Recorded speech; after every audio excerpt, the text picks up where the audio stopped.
मैंने वीडियो देखी थी, तो जो ये इलेक्शन हुए थे अब फेडरेशन के, तो ब्रजभूषण के जो साथ रहते थे वो ही बन गए। तो वो बोली कि अब मैं रेसलिंग छोड़ रही हूँ, मैं अपनी कुश्ती को त्यागती हूँ। ये ओलंपिक ईयर है 2024, तो उन्होंने भी कितनी तैयारी की होगी 2 साल पहले से ओलंपिक के लिए।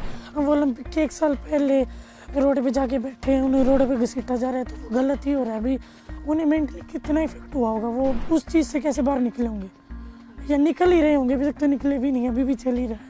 Sakshi Malik Olympian first women है इंडियन से, तो उसकी थोड़ी तो डिमांड होनी थी कंप्लीट जो वो चाहते थे। इंडियन फेडरेशन बाहर भी होगी, UWW से इंडिया को बाहर कर दिया गया। अब इंडिया अपने नाम से भी नहीं खेल सकते और कंपटीशन में जाते हैं। हमारा मेन मोटिव है हम फर्स्ट आएंगे तो हमें फ्लैग मिलेगा, हम फ्लैग लेके राउंड लगाएंगे, या फिर हम मेडल टैली पे खड़े होंगे तो सबसे पहले इंडिया का फ्लैग होगा।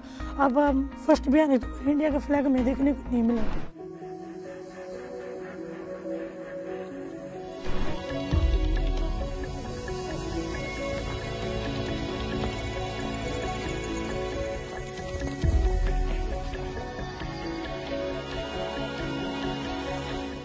अभी जो ये हुआ है उसके बाद से तो बच्चे क्या, उनके पेरेंट्स है वो उनको रेसलिंग में आने से सभी को रोक रहे भी, यहाँ पे फ्यूचर सेफ नहीं, ये नहीं। इससे मतलब बहुत बड़ा इफेक्ट पड़ा है रेसलिंग पे। ऐसे जो नए बच्चे हैं वो ऐसे ही बैठे हैं, 1 साल हो गया बच्चों को कंपटीशन लड़े हुए। साल की स्टार्टिंग से ही मैंने जूनियर के लिए तैयारी स्टार्ट कर दी थी भाई, क्योंकि इस साल मेरा लास्ट जूनियर था, लास्ट कंपटीशन था। फिर तो मैं सीनियर में एंट्री कर जाऊंगी, कि वो जूनियर कंपटीशन हुआ ही नहीं। इतनी प्रैक्टिस की और कंपटीशन हुआ ही नहीं। हम वेट सेट करते हैं, 2-3 किलो घटाते हैं, और जब बोलते हैं कि कंपटीशन कैंसिल हो गया तो बहुत ज़्यादा दुख होता है। ईयर में ट्रायल होती रहती है तो हमें अपनी परफॉर्मेंस का पता चलता है, बाहर की इतनी परफॉर्मेंस है। अभी हमें पता ही नहीं चला कुछ। बच्चों को एक तो कंपटीशन नहीं मिल रहा, भी एक उनको प्रॉपर डाइट नहीं, जैसे कैंप वगैरह लगते थे बच्चों का आधा टाइम वहाँ निकल जाता था, उन्हें ट्रेनिंग के लिए भी मिलता था। जो गरीब बच्चे हैं भी, जो नहीं कर सकते, जो मिडिल क्लास फैमिली से हैं वो तो ठीक है, जो बिल्कुल लो से है ना, वो फिर आगे जाके फीस नहीं भर पाएंगे, उन्हें रेसलिंग छोड़ने का ही वो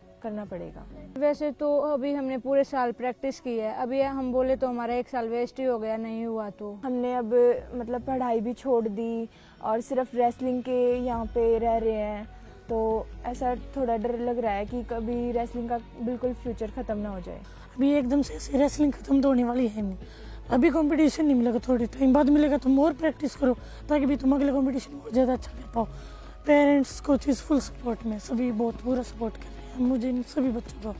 तो मतलब उम्मीद तो है, हाँ उम्मीद है, सब ठीक होगा इंशाल्लाह।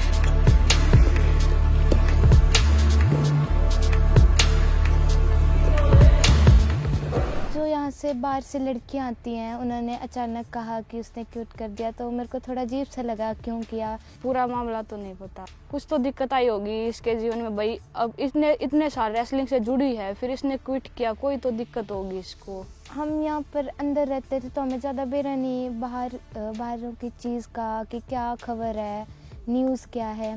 तो जब बाहर की लड़कियाँ आई, उन्होंने बताया कि पिछले साल से हो रहा है। अगर मेरे को पता होता तो मैं, जैसे कि हमारे अखाड़े की और लड़कियां जाती, सीनियर दीदी हैं, तो मैं उनके साथ जाती और फिर खड़ी होती। है कोई ऐसा यहाँ पे किसी ने ऐसे बोल दिया कि अब हम छोड़ देंगे, अब हम नहीं कर रहे?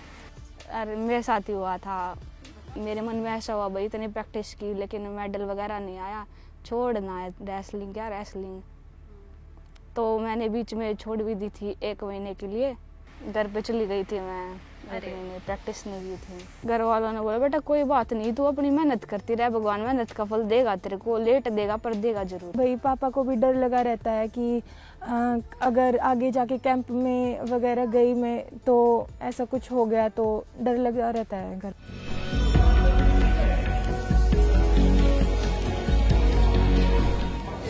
मुंह करना हाँ, ये चल लीड पैर लंबा कर ले, लीड पैर लंबा कर ले।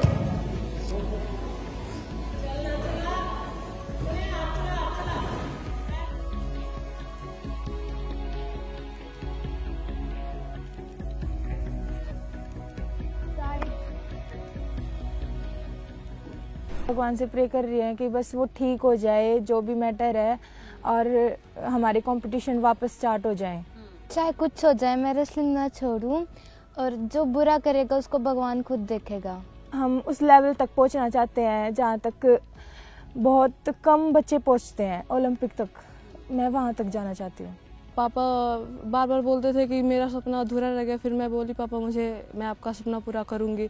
मेरा गोल है अंडर-23 इंटरनेशनल होना, गोल्ड लेके आना इंडिया के लिए।